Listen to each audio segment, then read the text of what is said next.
So the series is really awesome, man. It's a really good series, and it's real cool to see you work with Chris and help him kind of get to where he needs to go. And he's he's Thor obviously, so he's able to adapt, I think, quicker than maybe most would be able to adapt to learning how to control his breathing during this like really intense fast. So did that sort of surprise you when you're working with him, or is that maybe like something you become accustomed? It's like if you learn this thing, you can learn it relatively quickly. You know, yeah, there's a lot in there. So I'm never surprised by anybody being able to learn because I could learn because I could go to the extent that I could.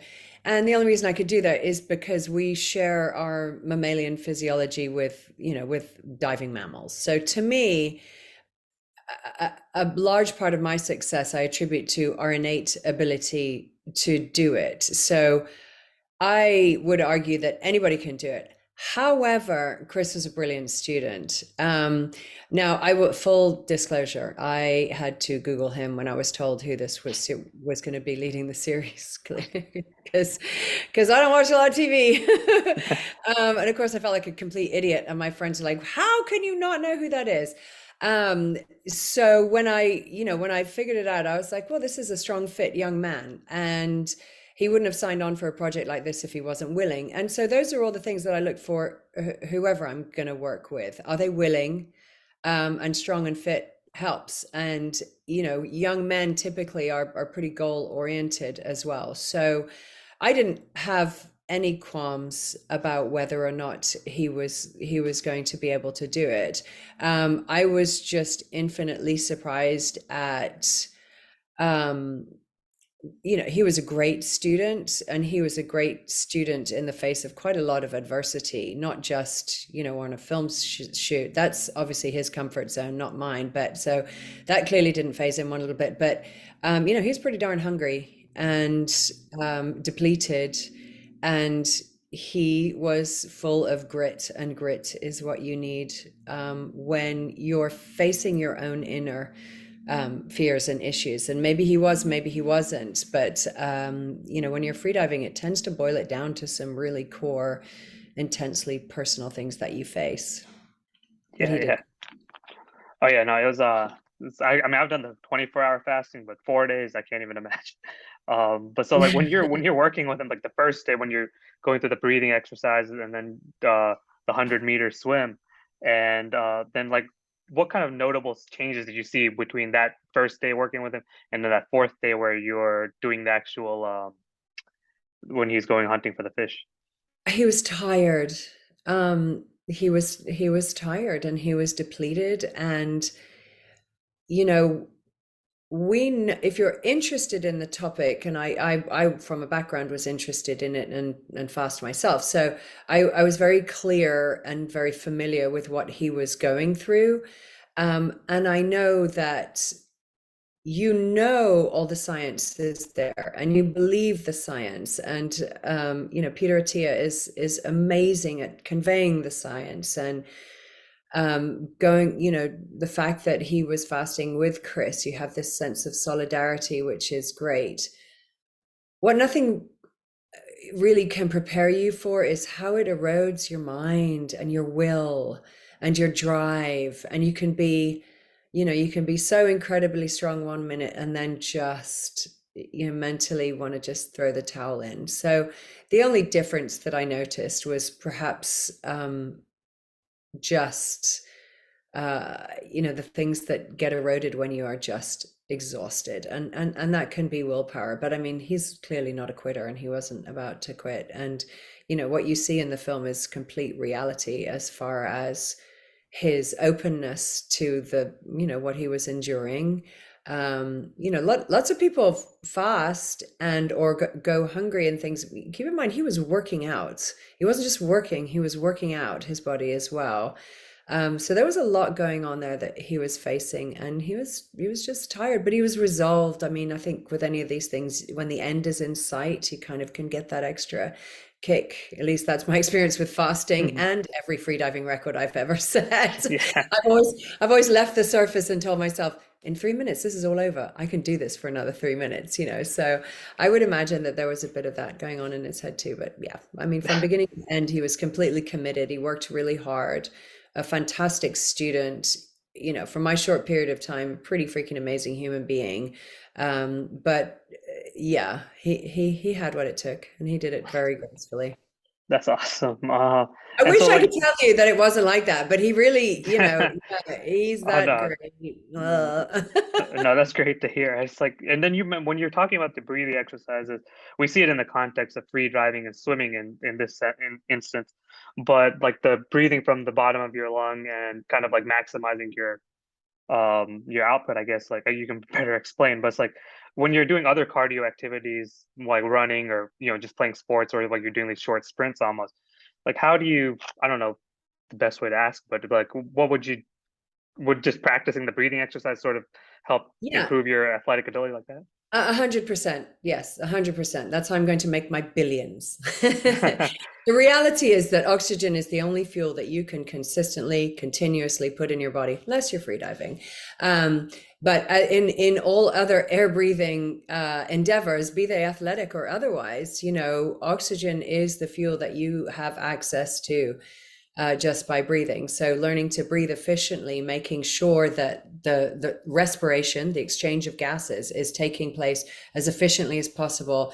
Happens when you know how to breathe and know what parts of your body to expand. And you could see in the film Chris's natural athleticism. It did not take long for him to be able to identify the muscles that he needed to use to be able to access the lower part of his lungs, um, and to be able to force air down there where a greater exchange of gases can take place. And what that means physiologically is basically you're going to get rid of a lot of carbon dioxide from your system by breathing efficiently like that, which allows for more space for oxygen. But also carbon dioxide is the gas that when it builds up, it gives you that desire to breathe, that air hunger, and triggers the diaphragm to contract so that you take the next breath, in very simplistic terms. Now, when I work with students, typically children and women are better at accessing that lower part of the lungs. And with kids, they're not, okay, let me back up. If you ever want to know how to breathe properly, look at a dog, you know, an animal, or a child, a baby, because they belly breathe. And that's because nature instinctively knows that that's the most efficient way to do it. It's only as we get older that we tighten our core and suck our stomachs in and we don't let that part relax and we become chest breathers, which is super inefficient. But for whatever reason, kids, when you say, okay, well, you know, you just have to pretend you're sticking your stomach out, like, let me see that basketball in your tummy, and they'll, boom, they stick their tummies out and they're like, oh, that's it. And that those are just the same muscles that you use. Typically men are, you know, they're bigger in the chest. They want to use their chests to breathe. So it was really pretty impressive how quickly he picked it up, that, you know, this is what we're doing. And at one point, I think during the shoot, I don't think I made the film, but I grabbed his hand and I put his hand on my stomach and said, these are the muscles, these are the ones. And it's like, oh, okay, yeah. And that's because he's an athlete. Mhm. Oh yeah, no, I've tried it myself, and it's not an easy thing to do. So him picking it up that quickly. So like I saw that you're able to hold your breath underwater for 6 minutes, which is like I can't even fathom. But like we've seen, I think Tom Cruise came close to that or something for his last Mission Impossible movie. So like, what is the sort of training process that you do to kind of get to that you did to get to that point, and like what if someone is trying to like train themselves to get to that point, how would they go about it? Well, the first thing in training yourself is you get a buddy. You just don't do any of this stuff by yourself. Even if you're laying on your couch in your own living room, you have to do it with somebody else. My Just to put it into context, my best breath hold was 6.5 minutes. The world records today, the men are over 11, and I believe the women are over 8 or 9 minutes. So, Mm. you know, that's 20 years ago that I was holding my breath that long. I think now, if I focused on it and trained, or at least prepared, I could probably get between 4.5 and 5 minutes. So, and that's because I understand how to do it. And I have, you know, sort of muscle memory recall, but mostly it's because I'm a mammal. But as an athletic mammal, I know how to use my brain and to override some of these, you know, instinctual things that your body's going to tell you to breathe. But basically speaking, when you break it down, you need to have a high level of cardiovascular fitness. You know, you need for your heart and lungs to be working well together. And you achieve that through aerobic and anaerobic workouts. That's how you build your aerobic capabilities, your VO2 max. And in doing so, in making that system stronger, you make the system of functioning on, especially if you're working out enough anaerobically. Breath hold is highly anaerobic. You're not breathing, therefore it's anaerobic. So it becomes an endurance anaerobic thing. And so for example, for me, when I was training and competing, I worked first on strengthening that base, if you like, with my cardiovascular fitness, and then I would look at conditioning the actual act of breath hold, which is then with repeated breath holds. And there are complicated systems and tables that we use where we restrict how much oxygen you can use, but you have to hold your breath for the same amount of time, or you have the same amount of oxygen, say 3 or 4 breaths, and then you have to hold your breath for incrementally longer periods of time. And it's like anything that you work and train for. You're going to have good days and bad days. You're going to not be successful, which is why you have a buddy there. But overall, in the big picture, you will improve your general capabilities. But the reality of it is we have a biological, physiological human capability of doing this, mammalian capability of doing this. And that's why we can. It's just you have to have the combination of the mental drive, the physical fitness, and then you have to want to do it, and that's about it, all in the right quantities. Awesome. Awesome. And then so like one of the first activities you put Chris through is the underwater hockey, which is a very cool visual. And so like is that part of sort of, I don't know what like that, because I'd never even heard of it before the show. But so like is that what did you think like this is the exercise that will like best prepare him like in sort of an accelerated fashion, or was that something like When I was 19, 20, at university in England, I actually played over there, we call it octopus, but underwater hockey. And that was long before I was a competitive freediver. It was actually long before I even knew that freediving existed as a sport. I didn't discover that for another 5 or so years. And for me, I was like, whoa, there's a workout in the pool and it's competitive. I love it. Sign me up. Before that, I was an obsessive lacrosse player. So I'm pretty physical. I like to push to the limits. I love a team sport, all the things. And so, it's a controlled environment. He's an athlete. He likes to compete. You can tell his relationships with his best friends who now work with him. Like, he's a people person. He likes to be around people, compete against people, lift other people up, and then, beat them. That's just being an athlete. So yeah, I mean, underwater hockey seemed like a no-brainer. The fact that they had a team there in Brisbane at the university, fantastic. It's shallow. And the thing about freediving, people think, oh, you have to be diving deep all the time. You don't. You have to be pushing yourself in a breath hold situation. And that's what underwater hockey does. But then the other thing that makes it unique to freediving, which is spearfishing, which is where the sort of risk factor comes in, is that your attention is taken away from your breath hold, which can be a good thing, because there's nothing like negative suggestion to help you quit, right? If you're just laying there, and I know this because even though I could hold my breath for 6.5 minutes, it was the discipline of the sport that I hated. Because in my mind, if I'm just laying there face down like this, if I want to breathe, I just go like that and lift my head up. I don't have that kind of, willpower. I was really good 400 feet down, I'll make it back to the surface. So that's the difference. So when you're playing underwater hockey or spearfishing, you sort of take your mind away from the breath hold part. And then you're exerting yourself. So it just seemed that underwater hockey was going to be short of actually spearfishing itself, which comes with inherent risks in a less controlled environment like the ocean. Underwater hockey seemed to be a great way to recreate some of the things that he was going to face underwater when he's spearfishing later in the week. awesome. And so like Super fun sport that got some airtime, so I love that. yeah, no, it looked a lot of fun, and I'm sure it's very taxing on the It is lungs. super hard. Yeah, and then so we see, and like I mean, the episode is an hour long, give or take, and then so we see him catch the fish within a span of a couple minutes after getting a little pep talk from you. And it's like, how long did that?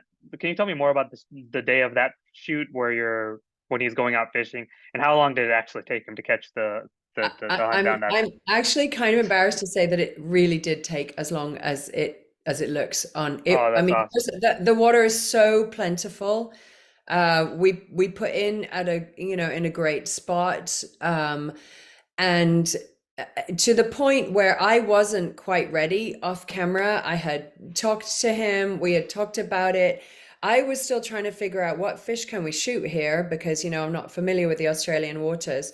And I believe that I was still sort of messing with my gun, and he's like, all right, there's some fish and go down. And I was like, yep, okay, and I'm getting ready to do his safety. And and I and I'm like, oh, okay, we're doing this. He's got a fish like right there and then. And again, you don't sort of see, but there was even we were close to film crews, we were close to the boat, it was very quick that he did it, which was great because he was tired. We did also I mean, that part was quick, but then after we did it, we then went and we did a little bit more hunting. We went further afield, we got away from it all, and that's when I could see him just kind of, like, it gives me chills.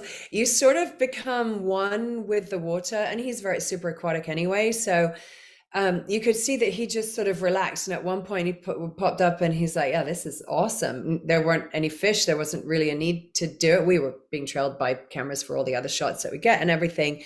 But yeah, the film is very accurate, very true to all the things. And I thought, wow, we've given a day to this getting a fish scene, like not even a full day. I was like, okay, none of you people have been spearfishing. My experience, you're out there for hours.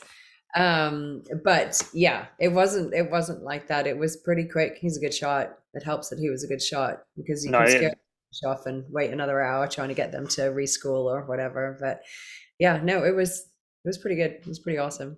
that's really cool. And then so you, like now that he's done, I mean, he did it for a short period of time, and I'm sure he's incorporating into his training now as he prepares for his next movies and stuff. But like after you worked with him, like where would you want to see him go as a student, or like what would your next like inkling sort of be to take him as his sort of mentor? Oh, when I come across people like that who are, first of all, built like that, but also just check all the boxes as far as what his capabilities are going to be, I get super excited because I'm just like, wow, you have so much potential. But it's not everybody's desire to free dive. I Mhm. think that freediving as a sport has an application to almost everything else you're going to do in your life because it is such a personal challenge. If you've ever listened to any interviews or watched any films about me and my records, like I always talk about an angel on one shoulder and a devil on the other, and it's so easy to listen to the devil tell you that you didn't eat well enough, you didn't sleep well enough, you didn't stretch well enough, or whatever, all the things. And it's real hard to tune into the angel who just says, just try, just see what you can do, you prepared pretty well, just try. And so I think that those are really personal things that you face underwater. And if you choose to face those, doing that, and then overcome them, then you can't help but take that on land with you to whatever endeavors. So, Chris clearly can do whatever he sets his mind to, be it physical or anything else. I mean, he's going to be capable of whatever. Maybe one day he'll remember some freediving. And I mean, he's a big surfer, so that's a lot. I've worked with big wave surfers, and I work with them because it's scary when you get rolled and when you get stuck under a wave and there's so much foam you don't know where you can actually breathe, but you're not in water anymore. I mean, there's a lot of fear, and being able to rely on your human physiological blueprint is a big part of it. And you learn about that when you're learning to free dive. Awesome. Well, this has been great. Thank you so much, Tanya. This is Oh, you're really welcome. awesome. Really appreciate your time. You're very welcome. Thank you. Thank you. Thank you, Sam. Thank you.